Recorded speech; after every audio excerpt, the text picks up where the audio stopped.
nous au Seigneur les joies d'une Pâque éternelle. Alléluia, qui enrichit nos lèvres de ton sang vermeil. Alléluia, Alléluia, Alléluia. Christ louange à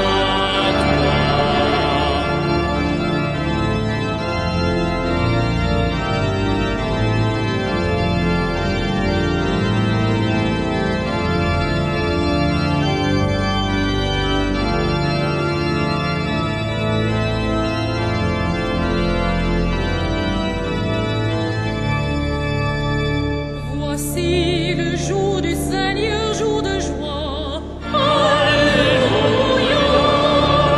la vie a vaincu la mort et la croix a vaincu l'enfer. Alléluia, Alléluia, Alléluia. Christ louange à toi. Dieu règne, peuple, criez d'allégresse. Alléluia, la vie a vaincu la mort, la croix a vaincu l'enfer. Alléluia, Alléluia, Alléluia. Christ louange à toi. Toi qui nourris de ta chair tous ceux que tu as rachetés. Alléluia, qui enrichit nos lèvres de ton sang vermeil. Alléluia, Alléluia, Alléluia. Christ louange à toi.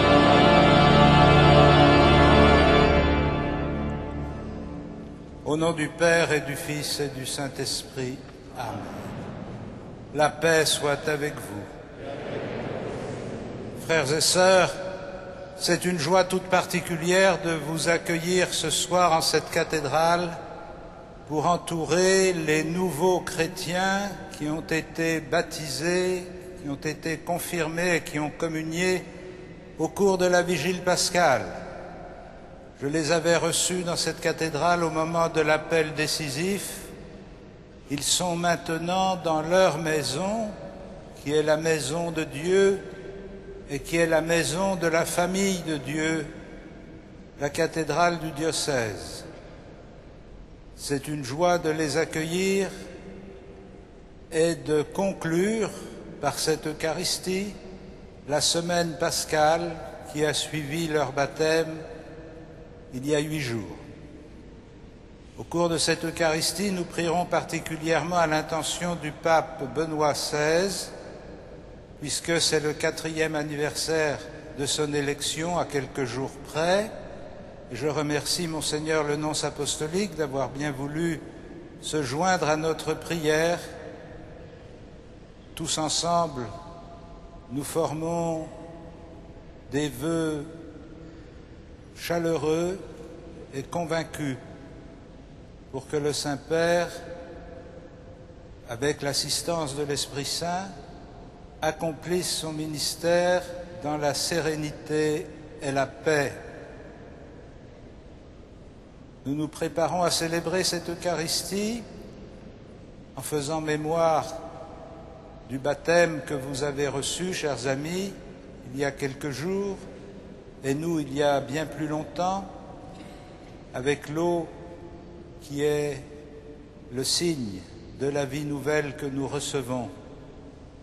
Nous prions aussi en communion très étroite avec nos frères orthodoxes qui célèbrent la Pâque aujourd'hui même.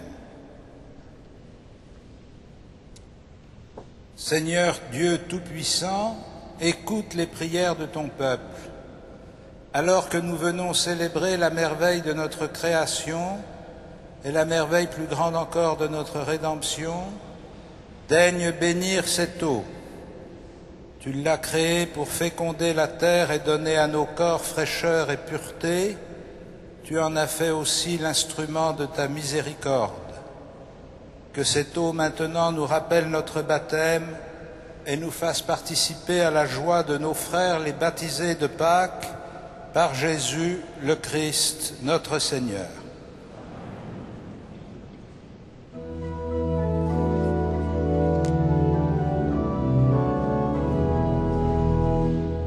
J'ai vu l'eau vive jaillissant du cœur de Christ.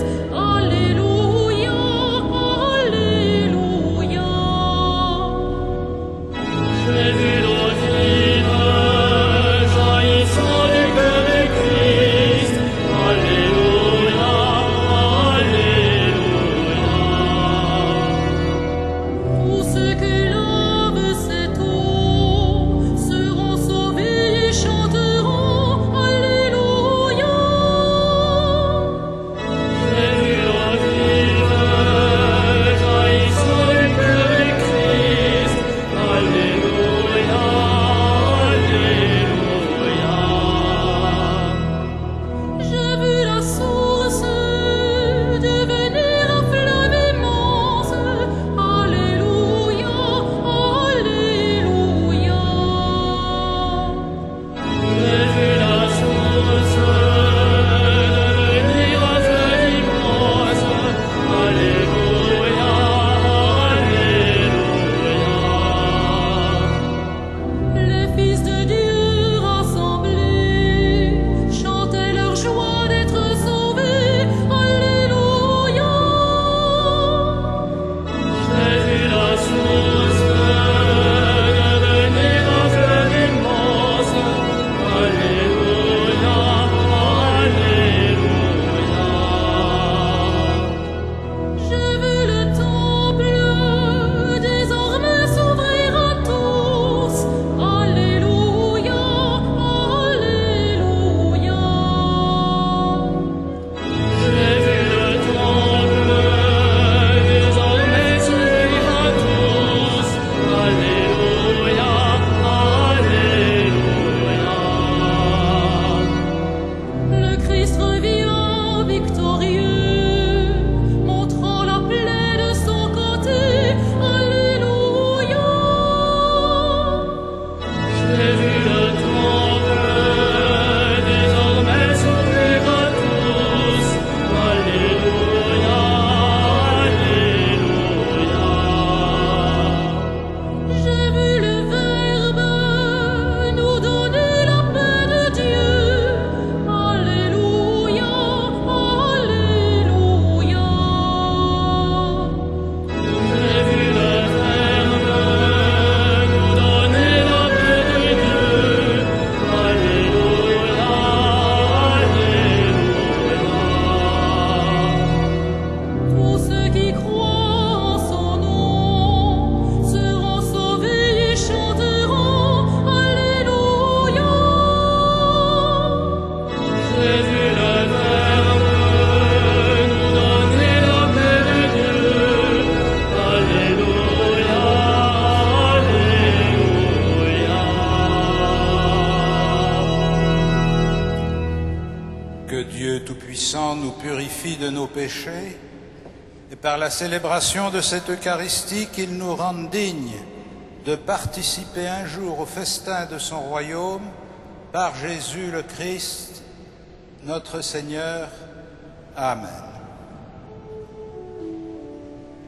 Gloria in excelsis Deo. Et interam consobilibus bone voluntatis.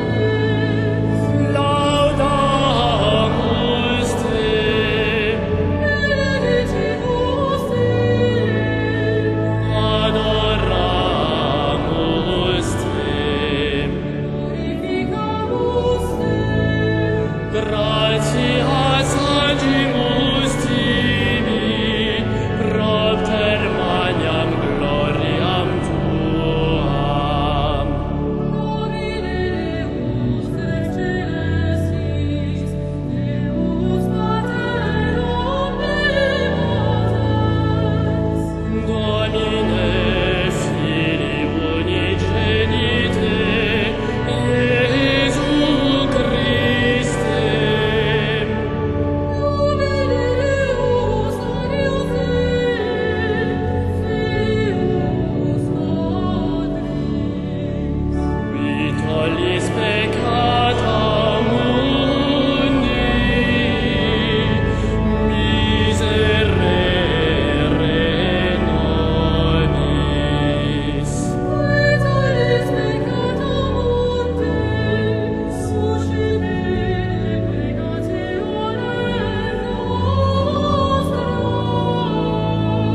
Prions le Seigneur. Dieu de miséricorde infinie, tu ranimes la foi de ton peuple par les célébrations pascales.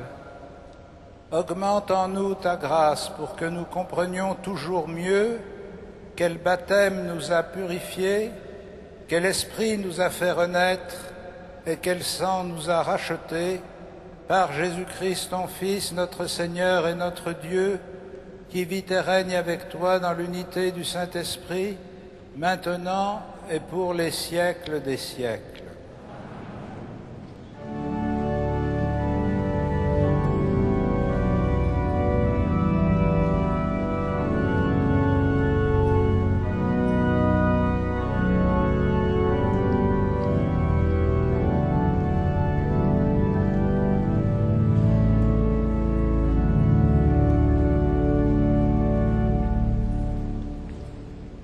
Lecture du livre des Actes des Apôtres. La multitude de ceux qui avaient adhéré à la foi avait un seul cœur et une seule âme, et personne ne se disait propriétaire de ce qu'il possédait, mais on mettait tout en commun. C'est avec une grande force que les apôtres portaient témoignage de la résurrection du Seigneur Jésus, et la puissance de la grâce était sur eux tous. Aucun d'entre eux n'était dans la misère, car tous ceux qui possédaient des champs ou des maisons les vendaient, et ils en apportaient le prix pour le mettre à la disposition des apôtres. On en redistribuait une part à chacun des frères au fur et à mesure de ses besoins. Parole du Seigneur.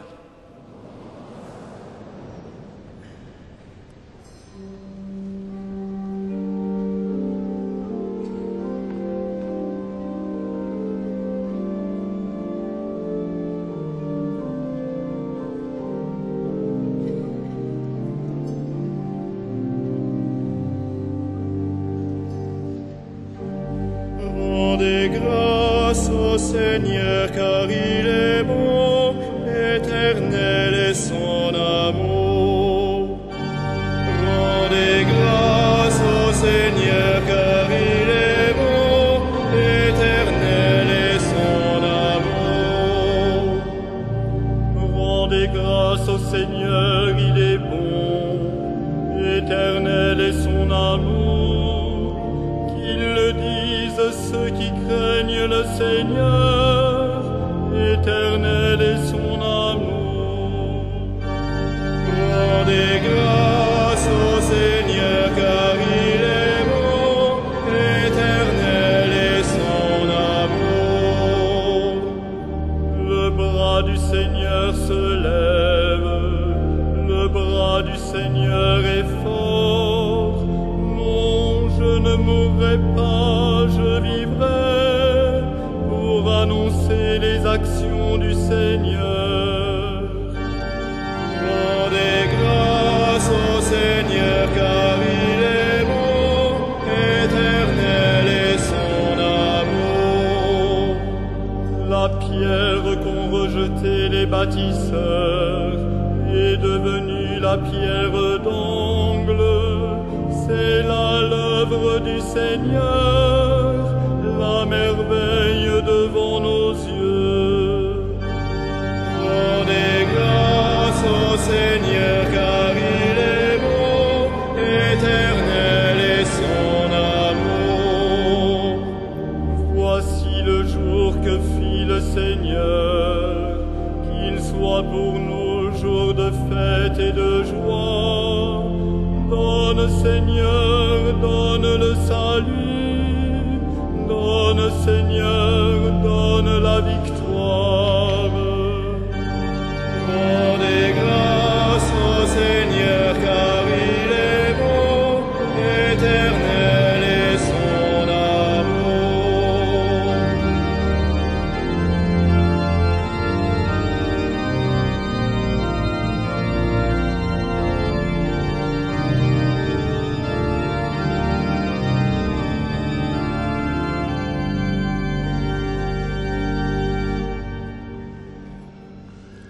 Lecture de la première lettre de Saint Jean. Tout homme qui croit que Jésus est le Christ, celui-là est vraiment né de Dieu. Tout homme qui aime le Père aime aussi celui qui est né de lui.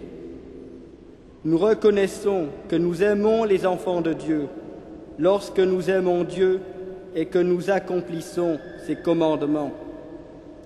Car l'amour de Dieu, c'est cela, garder ses commandements. Ces commandements ne sont pas un fardeau, puisque tout être qui est né de Dieu est vainqueur du monde. Et ce qui nous a fait vaincre le monde, c'est notre foi. Qui donc est vainqueur du monde? N'est-ce pas celui qui croit que Jésus est le Fils de Dieu? C'est lui, Jésus-Christ, qui est venu par l'eau et par le sang. Pas seulement l'eau, mais l'eau et le sang. Et celui qui rend témoignage, c'est l'Esprit, car l'Esprit est la vérité. Parole du Seigneur.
Le Seigneur soit avec vous. Évangile de Jésus-Christ selon saint Jean.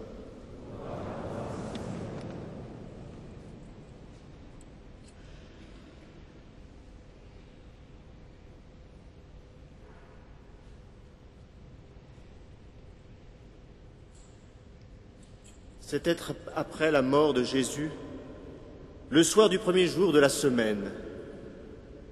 Les disciples avaient verrouillé les portes du lieu où ils étaient, car ils avaient peur des Juifs. Jésus vint, et il était là, au milieu d'eux. Il leur dit, « La paix soit avec vous. » Après cette parole, il leur montra ses mains et son côté. Les disciples furent remplis de joie en voyant le Seigneur. Jésus leur dit de nouveau, « La paix soit avec vous.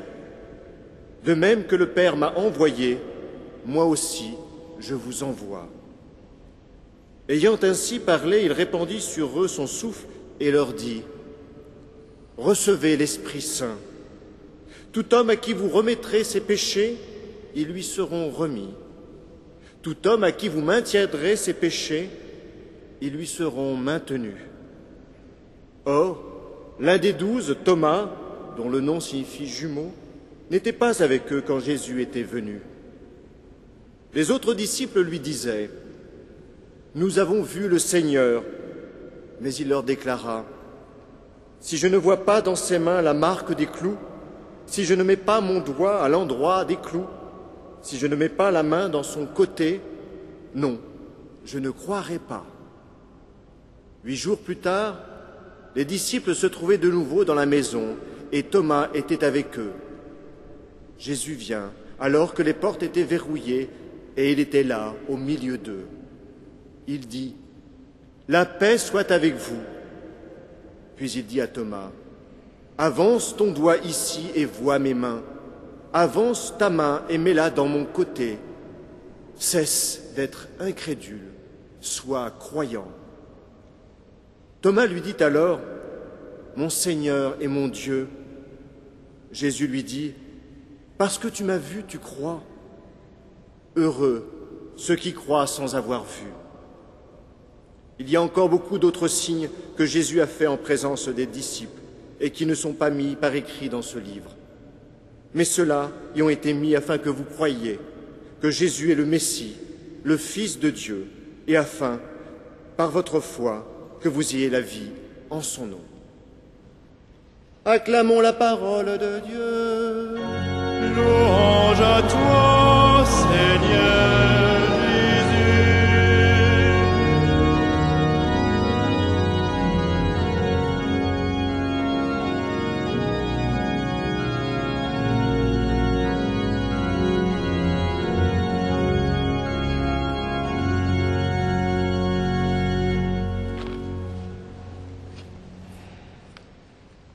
Frères et sœurs, quand Jésus ressuscité apparaît à ses apôtres, l'Évangile de Saint Jean nous dit qu'il leur donne la paix. La paix soit avec vous. Évidemment, nous pouvons entendre cette salutation dans son sens premier, qui était simplement une façon de dire bonjour au temps du Christ. Shalom, la paix soit avec vous. Mais si l'Évangile de Saint Jean nous rapporte cette phrase, ça n'est évidemment pas simplement pour nous apprendre que Jésus leur a dit bonsoir. S'il nous rapporte cette phrase et s'il la répète immédiatement après, il leur dit à nouveau « La paix soit avec vous », c'est qu'il porte dans cette phrase un message et un projet. Le message, c'est qu'il donne la paix de la part de Dieu. Nous le dirons tout à l'heure, comme chaque fois que nous célébrons l'Eucharistie. Je vous donne ma paix, je vous laisse ma paix. Non pas comme le monde la donne, ajoute l'Évangile de Jean, car cette paix que le Christ nous donne, c'est la paix qui vient de Dieu. Ce n'est pas simplement l'absence de violence, ce n'est pas simplement une relative tranquillité de vie, c'est la paix profonde du cœur. C'est la réconciliation avec Dieu. Et c'est pourquoi ce message est à la fois une mission qu'il donne immédiatement à ses apôtres. Moi aussi, comme le Père m'a envoyé, moi aussi je vous envoie. Et il répand sur eux son souffle et il leur dit, recevez l'Esprit Saint. Tout homme à qui vous remettrez ses péchés lui seront remis, tout homme à qui vous les maintiendrez, ils seront maintenus. Voilà la mission que Jésus confie à ses apôtres en leur donnant son esprit. Et vous savez que dans l'évangile de Saint Jean, il n'y a pas de récit de la Pentecôte.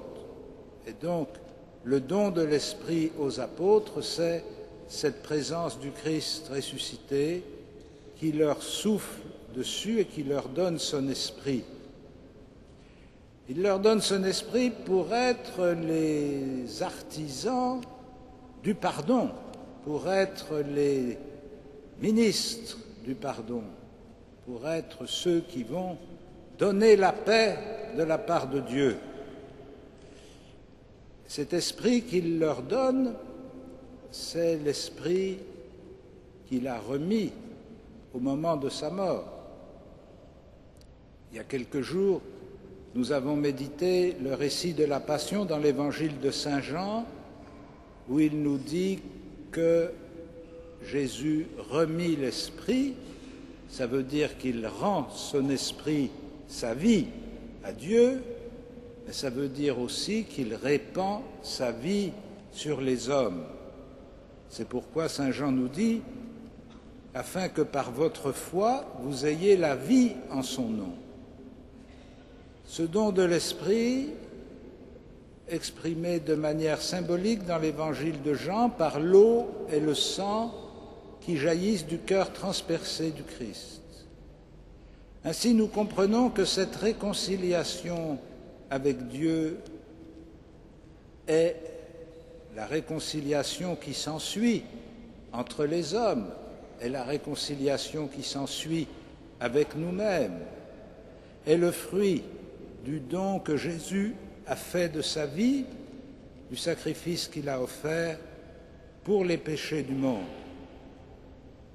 C'est pourquoi, quand Thomas participe à la deuxième visite de Jésus, il lui fait toucher ses mains et son côté pour qu'il constate que celui qui a donné cette mission de réconciliation, c'est le même que celui qui a été crucifié. Le Christ ressuscité, c'est Jésus de Nazareth, élevé de terre sur la croix, et qui, de son côté transpercé, répand sa vie sur les hommes. Ce ministère confié aux apôtres devient l'une des tâches principales de l'Église. Être à la fois le témoin et le ministre de la miséricorde de Dieu au milieu du monde. Le pape Jean-Paul II avait décrété que ce deuxième dimanche de Pâques, où nous lisons cet évangile du pardon et de la miséricorde, serait dédié à la miséricorde divine, justement parce qu'il lui semblait que le troisième millénaire commençant aurait besoin peut-être de façon particulière de cette expérience du pardon et de la miséricorde. En effet, nous le savons, le péché n'est pas simplement une faute morale, c'est aussi un acte qui enténèbre le cœur et qui le rend opaque à la parole de Dieu. C'est un acte qui plonge celui qui le commet dans la tristesse, l'isolement et le remords.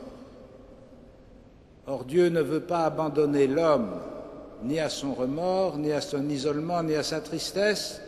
Il veut que l'homme vive.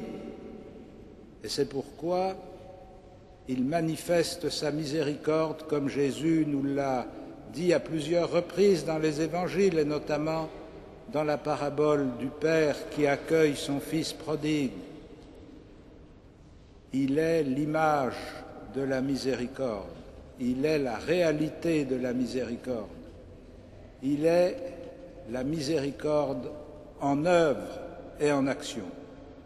Cette conviction qui nous habite, que le Dieu auquel nous croyons est ce Dieu de miséricorde, Dieu riche en miséricorde, dit saint Paul.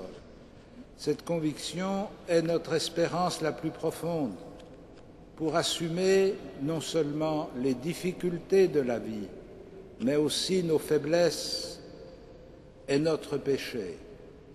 Si nous n'avions pas l'espérance de la miséricorde de Dieu, si nous ne pouvions pas compter sur le don de son esprit pour réconcilier notre cœur avec Dieu et nous réconcilier entre nous et nous réconcilier avec nous-mêmes, nous serions voués au désespoir et à la haine.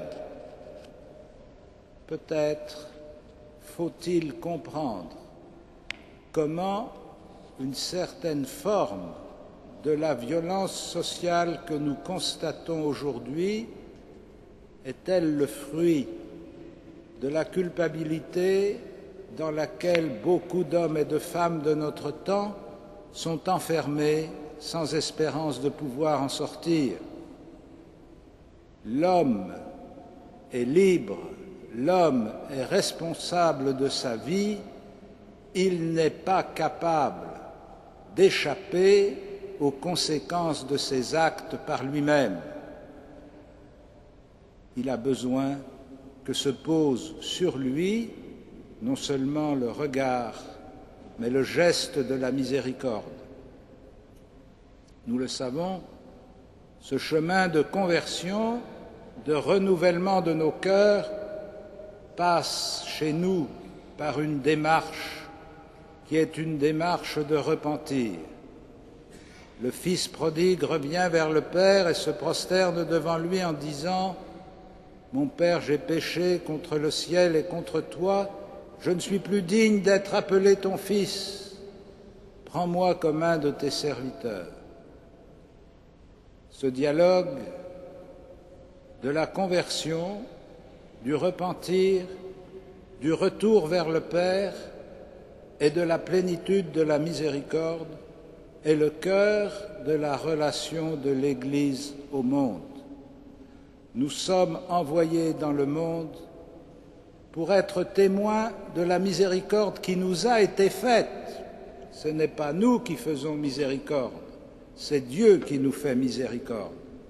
Mais c'est parce qu'il nous a fait miséricorde que nous sommes capables d'assumer notre existence et de manifester par notre manière de vivre que l'amour de Dieu et la puissance de Dieu sont plus grands que nos faiblesses et nos lâchetés. Notre sérénité et notre joie sont le signe que nous ne sommes pas enfermés dans notre petit univers de violence, de contradiction et de péché, mais que nous sommes entraînés dans l'immensité de l'amour de Dieu. Nous sommes témoins que Dieu nous a fait miséricorde, et parce que Dieu nous a fait miséricorde, nous sommes envoyés pour vivre nous aussi le pardon, comme nous le disons dans la prière du Seigneur que nous récitons à chaque Eucharistie. Pardonne-nous nos offenses, comme nous pardonnons nous aussi à ceux qui nous ont offensés. Puisque Dieu nous a aimés, puisqu'il nous a pardonnés, puisqu'il nous a relevés, nous ne pouvons pas faire autre chose que de pardonner et que de recevoir ceux qui vivent dans l'erreur ou dans la faute ou dans la violence. Frères et sœurs, cette mission, nous la recevons avec beaucoup de modestie, d'humilité, avec le sentiment de notre faiblesse, mais aussi avec la certitude que c'est l'Esprit Saint répandu en nous qui va devenir l'acteur de cette réconciliation.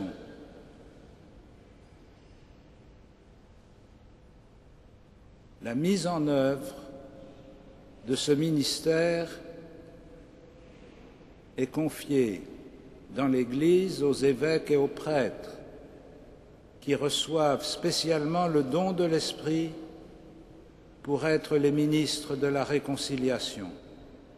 Et cette réconciliation est une part importante de leur ministère, non pas nécessairement quantitativement, mais qualitativement, car elle est vraiment la part à travers laquelle ils exercent le ministère du Christ pour la réconciliation des hommes avec Dieu. Unissons dans notre prière tous ceux qui ont reçu cette mission d'être les ministres de la réconciliation et de la paix. Unissons dans notre prière celui qui préside à la charité des Églises, le pape Benoît XVI. Demandons au Seigneur que son implication et son engagement dans la mise en œuvre du pardon et de la miséricorde soient mieux compris et mieux appréciés par nous qui sommes pécheurs et qui avons besoin, nous aussi, d'être réconciliés et reçus dans la joie de la famille de Dieu. Amen.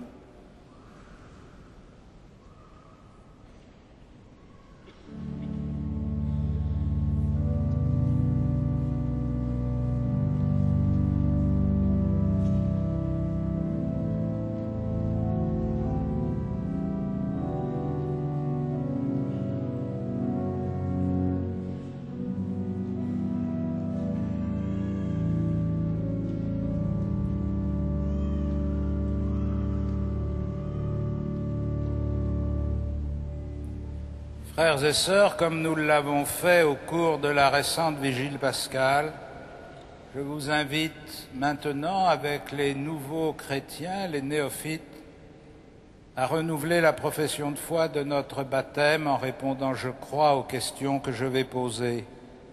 Croyez-vous en Dieu, le Père Tout-Puissant, Créateur du ciel et de la terre? Croyez-vous en Jésus-Christ, son Fils unique, notre Seigneur, qui est né de la Vierge Marie, a souffert la passion, a été enseveli, est ressuscité d'entre les morts et qui est assis à la droite du Père? Croyez-vous en l'Esprit Saint, à la Sainte Église catholique, à la communion des saints, au pardon des péchés, à la résurrection de la chair et à la vie éternelle?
Prions ensemble au moment d'offrir le sacrifice de toute l'Église.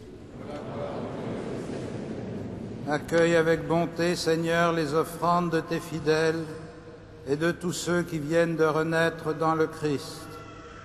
Renouvelés par la foi et le baptême, qu'ils parviennent au bonheur sans fin par Jésus le Christ, notre Seigneur.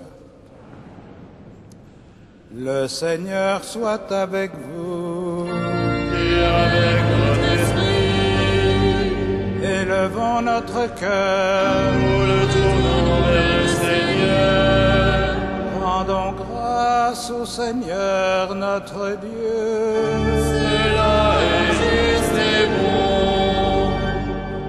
Vraiment, il est juste et il est bon de te glorifier, Seigneur, en tout temps, mais plus encore en ces jours où le Christ, notre Pâque, a été immolé. Grâce à lui se lèvent des enfants de lumière pour une vie éternelle, et les portes du royaume des cieux s'ouvrent pour accueillir les croyants.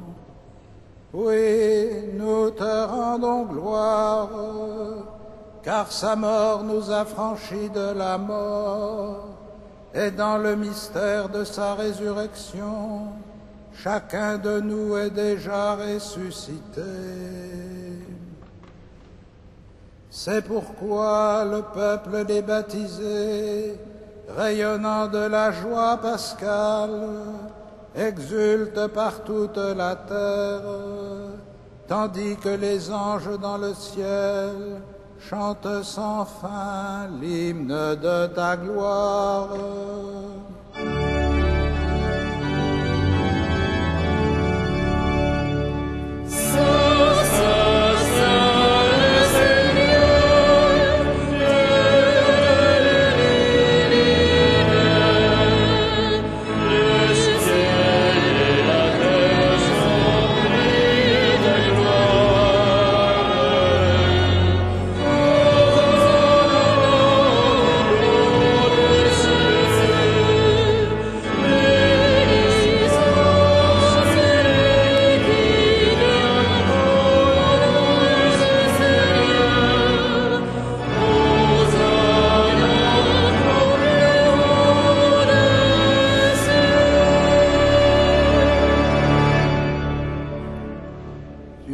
Saint Dieu de l'univers, et toute la création proclame ta louange. Car c'est toi qui donnes la vie, c'est toi qui sanctifies toutes choses par ton Fils Jésus-Christ notre Seigneur, avec la puissance de l'Esprit Saint.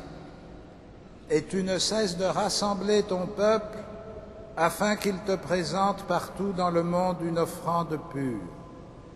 C'est pourquoi nous voici rassemblés devant toi, et dans la communion de toute l'Église, nous célébrons le jour très saint où ressuscita selon la chair notre Seigneur Jésus-Christ. Par lui que tu as élevé à ta droite, Dieu Tout-Puissant, nous te supplions de consacrer toi-même les offrandes que nous apportons. Sanctifie-les par ton Esprit, pour qu'elles deviennent le corps et le sang de ton Fils, Jésus-Christ notre Seigneur, qui nous a dit de célébrer ce mystère. La nuit même où il fut livré, il prit le pain, en te rendant grâce, il le bénit, il le rompit, et le donna à ses disciples en disant, « Prenez et mangez-en tous, ceci est mon corps livré pour vous. »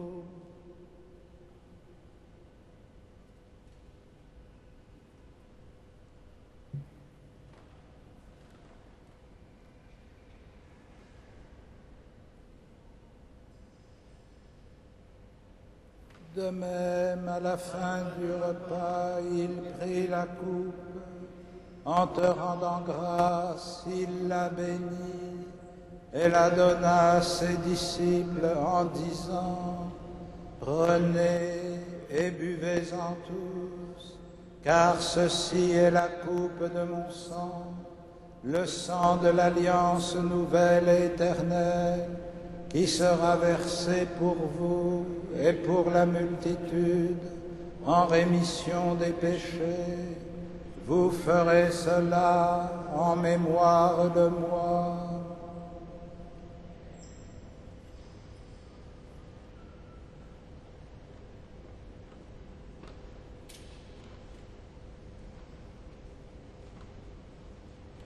Il est grand le mystère de la foi. Nous proclamons ta mort, Seigneur Jésus. Nous célébrons ta résurrection. Nous attendons ta venue en la gloire. En faisant mémoire de ton Fils, de sa passion qui nous sauve, de sa glorieuse résurrection et de son ascension dans le ciel, alors que nous attendons son dernier avènement, nous présentons cette offrande vivante et sainte pour te rendre grâce. Regarde, Seigneur, le sacrifice de ton Église et daigne y reconnaître celui de ton Fils qui nous a rétablis dans ton alliance. Quand nous serons nourris de son corps et de son sang et remplis de l'Esprit Saint, accorde-nous d'être un seul corps et un seul esprit dans le Christ, et que l'Esprit Saint fasse de nous une éternelle offrande à ta gloire, pour que nous obtenions un jour les biens du monde à venir, auprès de la Vierge Marie, la bienheureuse Mère de Dieu, avec les apôtres, les martyrs, Saint Denis et tous les saints qui ne cessent d'intercéder pour nous.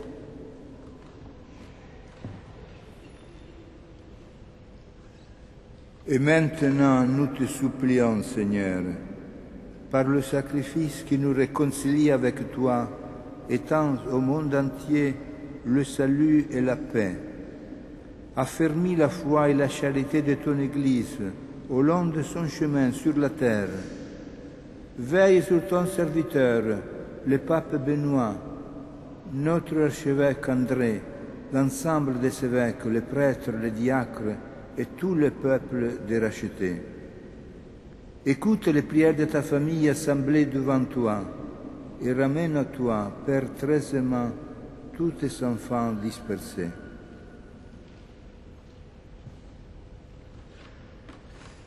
Souviens-toi de ceux que tu as fait renaître en cette fête de Pâques, de l'eau et de l'Esprit Saint, pour une nouvelle vie dans le Christ.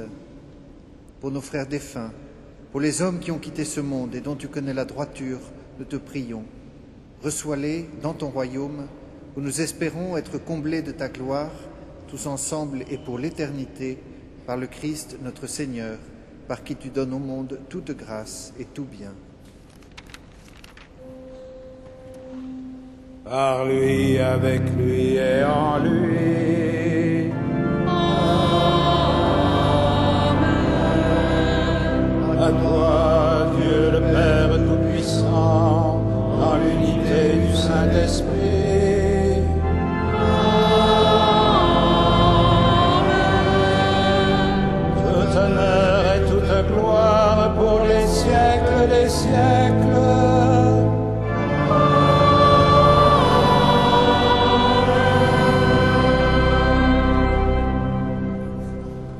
Dans le même esprit, nous pouvons dire avec confiance la prière que nous avons reçue du Sauveur. Notre Père, qui es aux cieux, que ton nom soit sanctifié, que ton règne vienne, que ta volonté soit faite sur la terre comme au ciel. Donne-nous aujourd'hui notre pain de ce jour.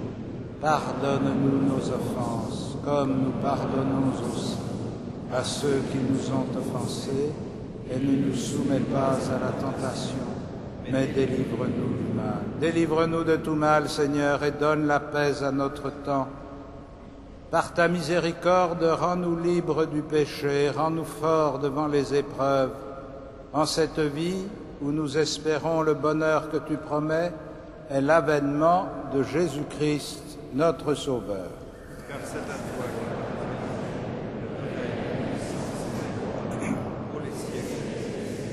Seigneur Jésus-Christ, tu as dit à tes apôtres, « Je vous laisse la paix, je vous donne ma paix. Ne regarde pas nos péchés, mais la foi de ton Église. Pour que ta volonté s'accomplisse, donne-lui toujours cette paix et conduis-la vers l'unité parfaite, toi qui règnes pour les siècles des siècles. Que la paix du Seigneur soit toujours avec vous. Et avec vous. Frères et sœurs, dans la charité du Christ, donnons-nous un signe de paix. La paix du Christ.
Heureux les invités au festin des noces de l'agneau. Voici l'agneau de Dieu qui enlève le péché du monde. Seigneur, je ne suis pas digne de te recevoir, mais dis seulement une parole et je serai guéri.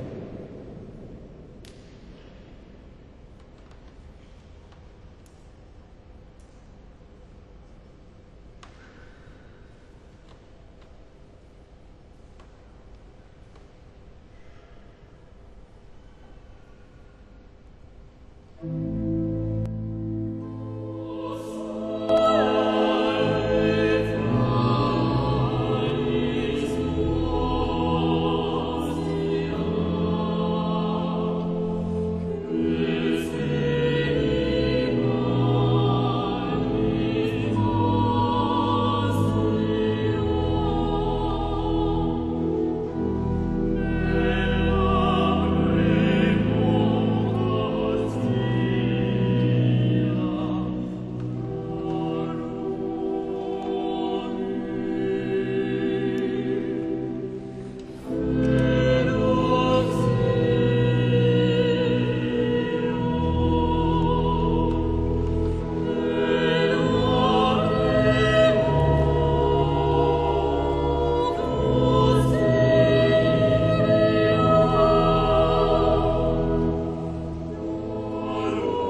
Frères et sœurs bien-aimés, voici quelques informations pour les temps qui viennent. Tout d'abord, dans la semaine, chaque jour, les messes ont lieu à 8 heures, 9 heures, midi et 18h15. Les vêpres à 17h45. Jeudi, comme chaque jeudi, après la messe de 18h15 à 19h, vous êtes invités à l'adoration du Saint-Sacrement et à une méditation à partir de textes pauliniens, en cette année Saint-Paul. Samedi et dimanche prochain, les heures des messes et des offices sont comme d'habitude, sauf le dimanche après-midi à 15h. À 15h aura lieu l'audition d'orgue, entrée libre. À 16h, nous aurons la joie d'accueillir nos frères arméniens pour la divine liturgie avec Monseigneur Gabroyan. C'est Monseigneur Pontier qui donnera l'homélie. À 17h45, les vêpres et à 18h30, la dernière messe du dimanche présidée par notre archevêque. D'autre part, vous noterez qu'à 20h, dimanche prochain, après la messe, en avant-première, le nouveau film DVD Notre-Dame de Paris, cathédrale vivante, selon la phrase du pape Benoît XVI lors de sa visite à Notre-Dame. Ça fait 1 an que nous prenons des images et du son pour refaire de fond en comble un magnifique DVD sur la cathédrale, non seulement, bien sûr, monument historique, mais surtout l'expression spirituelle de la foi de tout un peuple. Donc 1 heure d'un moment extraordinaire, venez à 20h, vous ne serez pas déçus. Et vous avez un petit papier qui vous permet, dès maintenant, si vous le souhaitez, de commander ce DVD.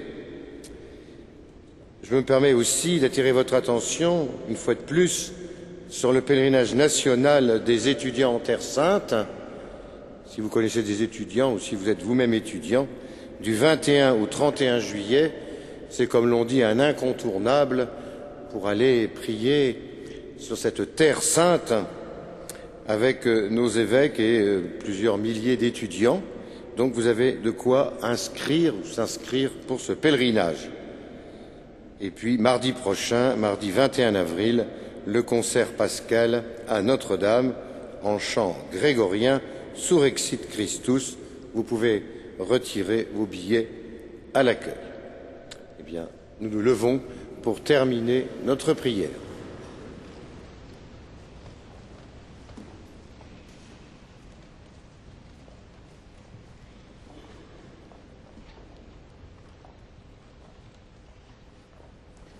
Dieu Tout-Puissant, nous t'en prions, que le mystère pascal accueilli dans cette communion ne cesse jamais d'agir en nos cœurs par Jésus le Christ, notre Seigneur.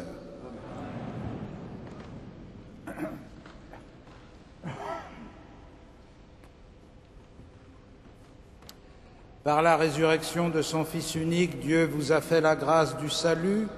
Il a fait de vous ses enfants. Ensemble, bénissez-le pour une telle adoption. Amen.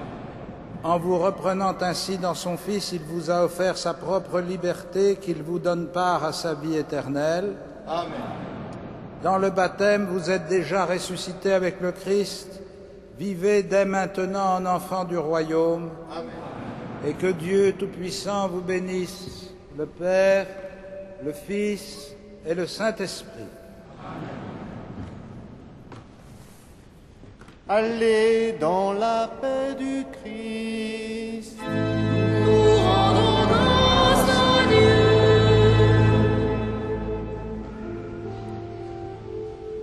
Regina Celi.